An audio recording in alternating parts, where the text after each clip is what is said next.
कि उठो जागो, दुश्मन इतना शातिर है कि वो जमी छीन लेगा गगन छीन लेगा, जमी छीन लेगा गगन छीन लेगा। ऐ दलित पिछड़े अकलियतो, तुम गुलाम बन के रहोगे तो अर्थी से तेरा कफन छीन लेगा।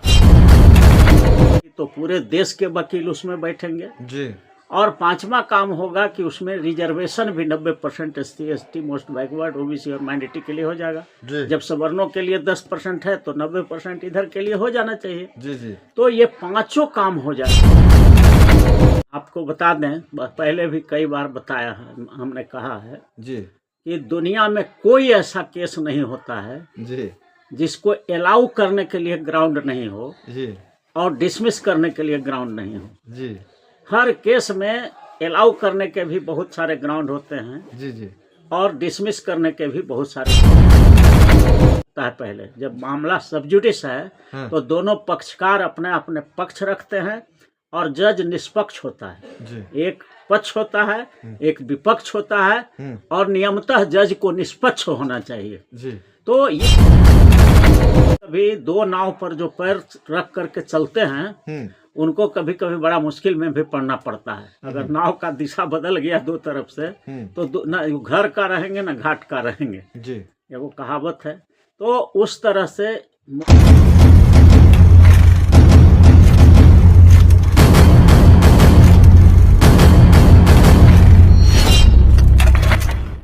अभी देश में यूजीसी रेगुलेशन 2026 को लेके लगातार पक्ष और विपक्ष जो बातें हैं, लगातार आंदोलन और सोशल मीडिया का दौर चल रहा है। ऐसे में हमारे साथ हैं अरुण कुशवाहा सर, जो कि पटना हाई कोर्ट के अधिवक्ता हैं, साथ ही साथ सुप्रीम कोर्ट के भी अधिवक्ता हैं। मैं कहना चाहूँगा, सवाल हमारा रहेगा कि जिस तरह सुप्रीम कोर्ट ने यूजीसी एक्ट 2026 पर स्टे लगाया है, क्या वजह हो सकती है सर सुप्रीम कोर्ट द्वारा लगाया गया स्टे का? देखिए, भारतीय संविधान में प्रोविजन किया गया है कि अगर कोई पार्लियामेंट कोई कानून बनाती है, कोई रेगुलेशन बनाता है या असेंबली भी राज्यों का, तो हाई कोर्ट और सुप्रीम कोर्ट को एक पावर दिया गया है कि वो इस बात की जांच करे कि कहीं कोई संविधान के धारा का उल्लंघन तो नहीं हो रहा है इस रेगुलेशन से जी। तो ये जांच करने का अधिकार सुप्रीम कोर्ट को है जी। और उसी के तहत जब इसको स्टे करने के लिए या रद्द करने के लिए फाइल हुआ तो उस पर सुप्रीम कोर्ट ने जरूर कुछ देखा होगा, उसको लगा होगा कि हाँ इसमें अभी जो है तत्काल विस्तार से सुनवाई की ज़रूरत है, तो इसको 19 मार्च तक के लिए स्टे कर दिया है।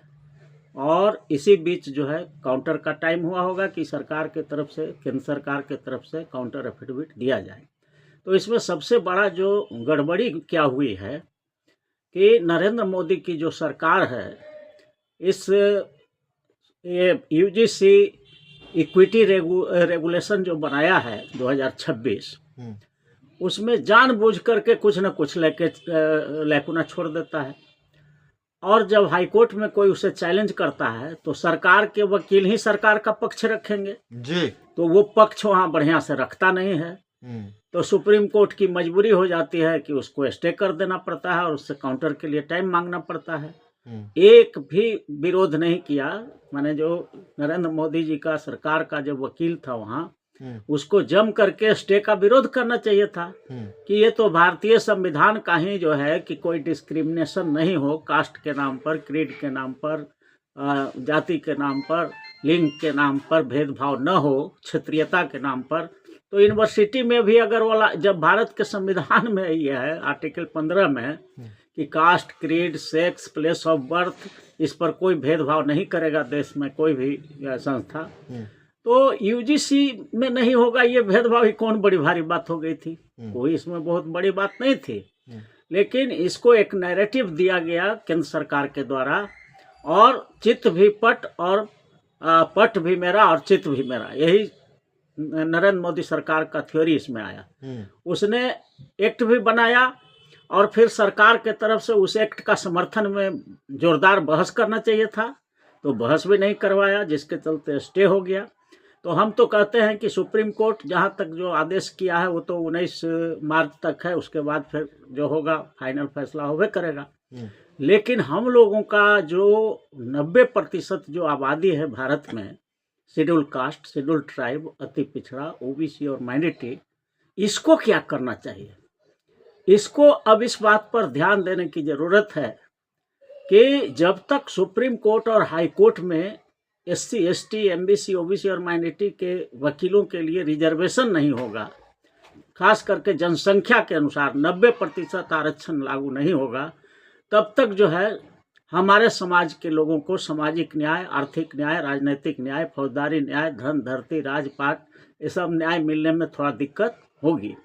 इसलिए हम जनता से, भारत में 90% SC, ST, most backward, OBC और माइनॉरिटी है। इसका मतलब ये हुआ कि 140 करोड़ जो जनसंख्या है उसमें 120 करोड़ हम ही लोग हैं, तो आरक्षित समाज के लोग हैं।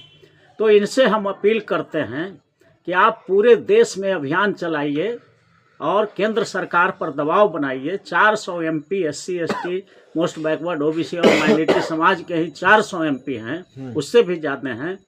तो आप अपने अपने सांसदों पर दबाव बनाइए और ये नारा गुंजायमान करिए पूरे देश में कि सुप्रीम कोर्ट और हाई कोर्ट में 90% आरक्षण की जो बात करेगा वही भारत में राज करेगा। ये नारा बुलंद होना चाहिए कि सुप्रीम कोर्ट, हाई कोर्ट में आरक्षण की जो बात करेगा वही भारत में राज करेगा। सुप्रीम कोर्ट, हाई कोर्ट में न्यायाधीशों की नियुक्ति में आरक्षण की जो बात करेगा वही भारत में राज करेगा।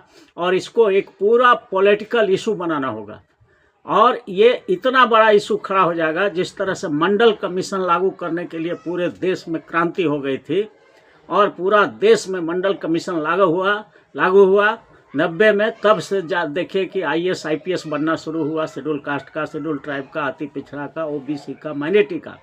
तो जिस दिन सुप्रीम कोर्ट, हाई कोर्ट आरक्षण विधेयक पारित हो जाएगा, जिसका बिल हमने ड्राफ्ट किया है, अगर किसी आदमी को इस विधेयक की कॉपी चाहिए तो मेरा मोबाइल नंबर है 99 056 76 251। कोई भी व्यक्ति, कोई भी सांसद, कोई भी मंत्री, कोई भी आम पब्लिक अगर इस विधेयक की कॉपी लेना चाहता है तो हमें फ़ोन करें, हम उसको कॉपी व्हाट्सएप पर भेज देंगे, मेल पर भेज देंगे, या हमारे फेसबुक पर भी ये विधेयक की कॉपी है। न्यायपालिका आरक्षण आंदोलन के पैड पर है, अरुण कुमार कुशवाहा एडवोकेट का फेसबुक में खोलिएगा तो मिल जाएगा। इस विधेयक को पारित कराने के लिए ठीक उसी प्रकार से इस प्रकार से आ रहे हैं जब बिल पारित कराने के लिए क्रांति किया था। तो ये 120 करोड़ लोग हैं हम लोग। जिस दिन 120 करोड़ लोग खड़ा हो जाएगा पूरे देश में कि सुप्रीम कोर्ट, हाई कोर्ट आरक्षण बिल पारित करो और नहीं तो गद्दी छोड़ दो, ये क्रांति होगी। सारे सांसदों को ये पब्लिक की तरफ से जाएगा, लेटर जाएगा, धरना होगा, प्रदर्शन होगा, बंद, बिहार बंद होगा, भारत बंद होगा, रेको होगा, पूरे देश में जब प्रदर्शन होने लगेगा कि supreme court, high court reservation bill को पारित करो और नहीं तो आने वाले चुनाव में इस सरकार को और इसी सत्र में पारित करने की मांग करनी चाहिए।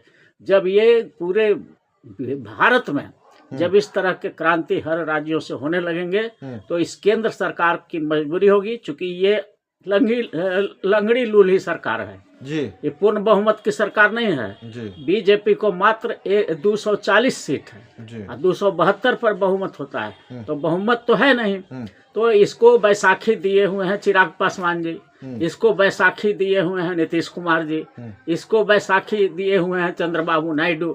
तो ये सब इस तरह के जो छोटे छोटे दल हैं, तो छोटे छोटे दलों पर दबाव बनाना चाहिए कि आप या तो बिल पारित करवाइए और नहीं तो अगला बार आपका एक भी सांसद हम लोग जीत के, हम लोग 90% जो आबादी है SC ST most backward OBC और माइनॉरिटी जाने नहीं देंगे। तो जिस दिन सुप्रीम कोर्ट, हाई कोर्ट जजेज अपॉइंटमेंट रिजर्वेशन बिल पारित हो जाएगा और इसको 9वीं सूची में रख दिया जाएगा तो 3-4 काम हो जाएगा। पहला तो ये कॉलेजियम सिस्टम जो है, असंवैधानिक कॉलेजियम सिस्टम समाप्त हो जाएगा जी। दूसरा काम होगा कि all India judicial service commission बन जाएगा जी। तीसरा काम होगा कि हाई कोर्ट और सुप्रीम कोर्ट के जजों की वैकेंसी निकलेगी तो पूरे देश के वकील उसमें बैठेंगे जी।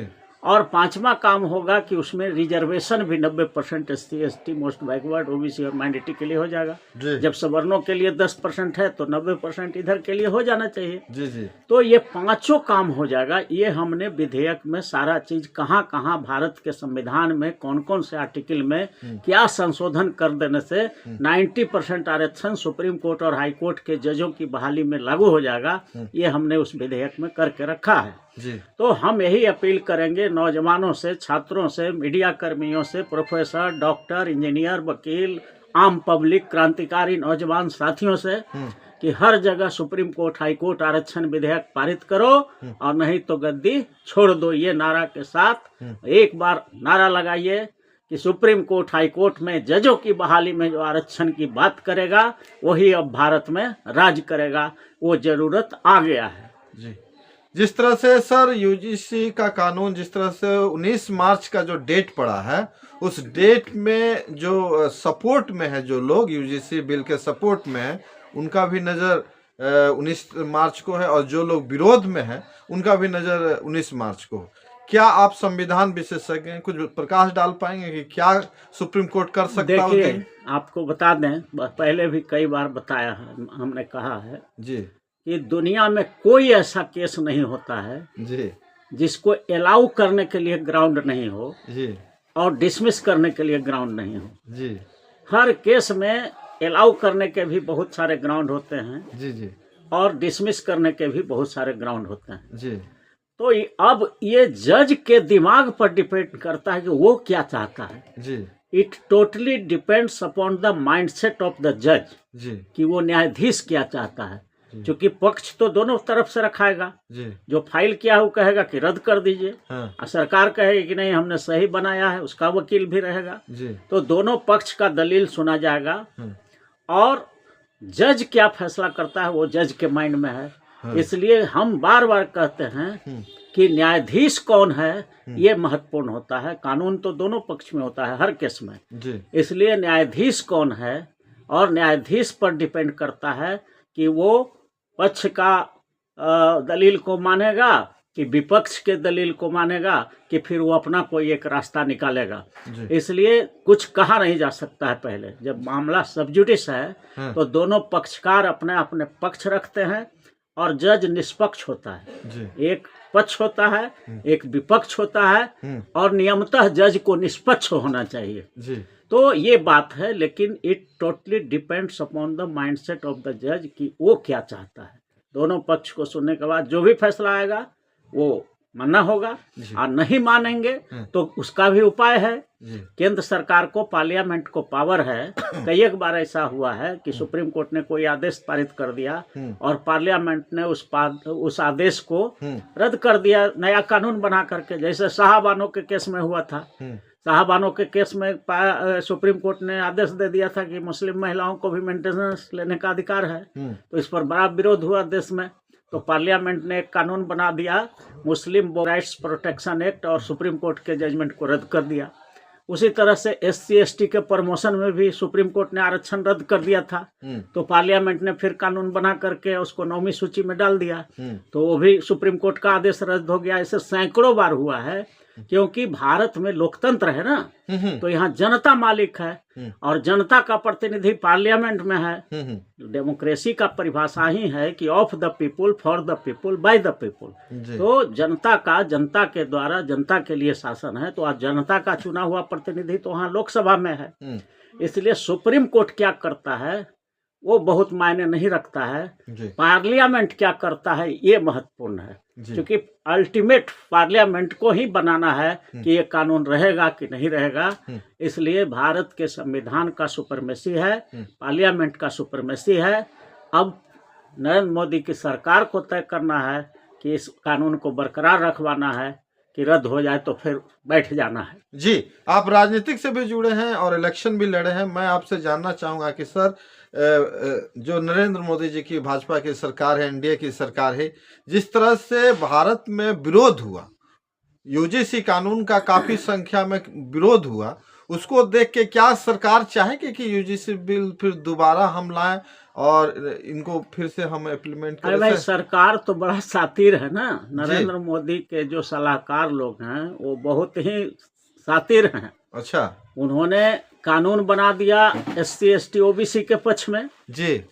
और उसमें सब लैकुना छोड़ दिया जानबूझ करके। अच्छा और जब कोर्ट में मामला गया तो सरकार के वकील को जम करके अपने पक्ष को रखना चाहिए था जी। कुछ बोला ही नहीं। तो अब फॉरवर्डों का दिल जीत लिया ये कह के कि स्टे हो गया, और बैकवर्डों का दिल जीत लिया कि बैकवर्ड के लिए कानून बना दिया जी। तो ये लेकिन कभी कभी दो नाव पर जो पैर रख करके चलते हैं उनको कभी कभी बड़ा मुश्किल में भी पड़ना पड़ता है। अगर नाव का दिशा बदल गया दो तरफ से तो ना घर का रहेंगे ना घाट का रहेंगे जी। ये वो कहावत है। तो उस तरह से मोदी सरकार इसमें फेल भी हो सकती है, इसके खिलाफ जनमत दोनों तरफ से भी जा सकते हैं। अच्छा। और अगर कानून रह गया तो इनका 90% आबादी जो है इनके साथ हो सकता है। तो ये डिपेंड करता है कि सरकार को पावर है, पार्लियामेंट को पावर है और इनके पास बहुत दलों का बहुमत भी है। वो चाहे तो कानून बना करके भी इसको 9वीं सूची में अंकित करा सकते हैं इस कानून को। भारत की कुछ जनता की सर राय थी कि ये कानून जो आया है UGC 2026 इसका मिसयूज हो जाएगा। क्या मिसयूज होने के आधार पर कानून को रद्द किया जा सकता है? नहीं, कभी नहीं। देखिए मिसयूज हो सकता है तब ये मर्डर के लिए जो IP है जिसमें 300 धारा लगता है मर्डर करने, तब मसला नहीं पड़ता है। मिसयूज तो उसका भी होता है। तो इसका मतलब IPC को हटा दिया जाए, 302 सेक्शन को हटा दिया जाए। ये सब स्टंट है, ये सब कोई रियलिटी नहीं है। देश में कोई भी कानून बनेगा तो वो यूज के लिए बनता है, कुछ मिसयूज भी होता है। तो कोर्ट काहे के लिए बना है, पुलिस काहे के लिए बना है? जांच एजेंसी देखेगा ना कि इसका यूज हो रहा है कि मिसयूज हो रहा है। तो इससे घबरा करके कोई एक्ट को खत्म नहीं किया जा सकता है कि इसका मिसयूज होगा। मिसयूज होगा तो कोर्ट देखेगा, मिसयूज होगा तो पुलिस जांच में देखेगी। और जहां तक कि जो आंदोलन इसमें जो खड़ा कर रहा है सवर्ण लोग, वो कह रहा है कि इसमें जो है कमेटी में सवर्ण को नहीं रखा गया। तो ऐसा नहीं है, उसमें SC ST OBC के अलावे और भी लोग रहेंगे कमेटी में। और ये भी कहता है अननेसेसरी बात उठा रहा है कि हम वो लोग केस कर देगा, झूठा केस कर देगा तो भी उस पर कुछ नहीं होगा। तो ये गलत बात है। IPC के धारा 211 में ऑलरेडी कानून बना हुआ है इंडियन पेनल कोड में कि अगर झूठा कोई केस करता है, केस झूठा साबित हो जाता है तो 211 के तहत IPC के तहत उस पर कार्रवाई होती है। वो IPC तो जिंदा ही है, वो कहाँ खत्म हुआ है, तो कार्रवाई तो हो ही सकती है। तो ये सब एक स्टंट बना करके सिर्फ जो है भारत में उथल पुथल पैदा किया जा रहा है। लेकिन हमारे समझ से सुप्रीम कोर्ट जजेज अपॉइंटमेंट रिजर्वेशन बिल इसी अथी में पारित हो जाए, बैकवर्ड दलित पिछड़ा जैसे मंडल कमीशन में यूनाइट हो गया था। तो याद होगा आपको पूरा देश में जय जयकार हो गया था, सारे सांसद जनमोर्चा का जीत गए थे मंडल कमीशन के नाम पर। शेड्यूल कास्ट, शेड्यूल ट्राइब, अति पिछड़ा, OBC, माइनॉरिटी सब एक हो गया था। तो हो सके कि सुप्रीम कोर्ट, हाई कोर्ट आरक्षण बिल के नाम पर इसी आंदोलन में समूचा 90% लोग एक हो जाए तो पूरा देश में एक क्रांति हो जाएगी। और जैसे मंडल कमीशन लागू हो गया उसी तरह से सुप्रीम कोर्ट, हाई कोर्ट आरक्षण विधेयक भी पारित होकर लागू हो जाएगा। तो देश के लोगों को सामाजिक न्याय मिलेगा, आर्थिक न्याय मिलेगा, राजनीतिक न्याय मिलेगा, फौजदारी न्याय मिलेगा, धन, धरती, राजपाट सब में न्याय मिलना शुरू हो जाएगा। इसलिए हम देश के 120 करोड़ लोगों को ललकारते हुए कहना चाहते हैं कि उठो, जागो, दुश्मन इतना शातिर है कि वो जमी छीन लेगा, गगन छीन लेगा, जमी छीन लेगा, गगन छीन लेगा। ऐ दलित पिछड़े अकलियतो, तुम गुलाम बन के रहोगे तो अर्थी से तेरा कफन छीन लेगा, कफन छीन लेगा। इसलिए यूनाइट हो, संगठित हो, संघर्ष करो। संगठित होकर के पहले शिक्षित बनो, फिर संगठित हो और उसके बाद संघर्ष करो। चलिए, बहुत बहुत धन्यवाद। ये थे हमारे साथ अरुण कुशवाहा सर, जो पटना हाई कोर्ट के अधिवक्ता हैं, साथ ही साथ संविधान विशेषज्ञ भी हैं और सुप्रीम कोर्ट में भी इनका प्रैक्टिस है। तमाम राजनीतिक बातों से भी ये रखते हैं इत्तेफाक। आपका ये जो कहें वो कैसा आपको लगा जरूर कमेंट करके जरूर बताएं। बहुत बहुत धन्यवाद वीडियो देखने के लिए। Thank you very much.